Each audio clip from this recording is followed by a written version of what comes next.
절개 눈매 교정 수술은 정말 쉽지 않은 수술인 만큼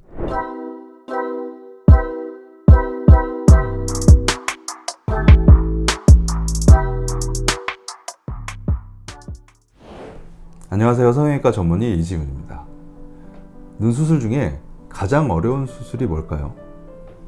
개인적으로는 절개에서 눈매 교정하는 수술이 가장 어렵다고 생각합니다. 쉽게 말하면 졸린 눈에 대한 수술이거든요.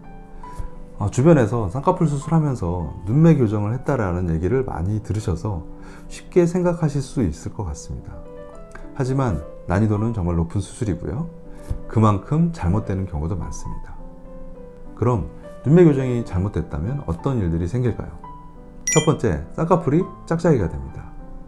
눈매 교정 수술을 하면서 양쪽의 대칭을 맞추기는 정말 어렵습니다. 그래서 저도 자를 가지고 밀리미터 단위로 재가면서 수술을 하거든요. 그런데 변수가 너무 많아요. 수술 중에 붓기가 생기기도 하고 출혈이 갑자기 생기기도 하고요. 그리고 사람들마다 조직의 두께가 굉장히 다릅니다.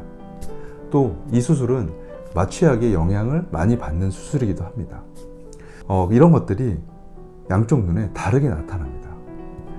아무리 수술 중에 눈 뜨는 힘을 비슷하게 맞추고 나온다고 해도 최종 결과는 다르게 나타나는 경우가 많습니다.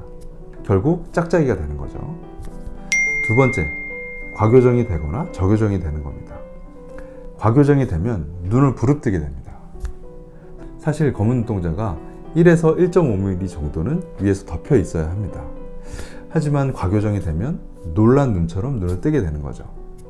그러면 과하게 당기는 느낌이 굉장히 불편하고요. 보고 있는 상대방도 불편함을 느끼게 됩니다.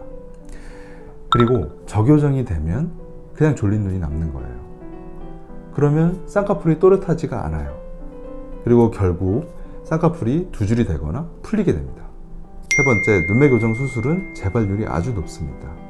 재발률이 높다는 것은 수술 후에 또렷했던 눈이 다시 졸려진다는 거예요. 어느 정도 졸린 눈이 재발하긴 하는데 그게 사람마다 그리고 수술 방법마다 굉장히 다르게 나타납니다. 그래서 수술할 때 시간을 두고 적절하게 유착을 잘 시키면서 수술을 해야 합니다. 이런 것들 때문에 저는 절개 눈매 교정을 할 때 충분히 시간을 두면서 수술을 하는 편입니다. 다음 수술 스케줄 때문에 급해지면 안 되거든요. 그리고 수술을 하고 나서도 좀 더 자주 경과 관찰을 합니다. 어떤 경우에는 조기에 재수술을 할 수도 있기 때문입니다. 어쨌든 절개 눈매 교정 수술은 정말 쉽지 않은 수술인 만큼 신중히 생각해서 결정을 하시기 바랍니다. 감사합니다.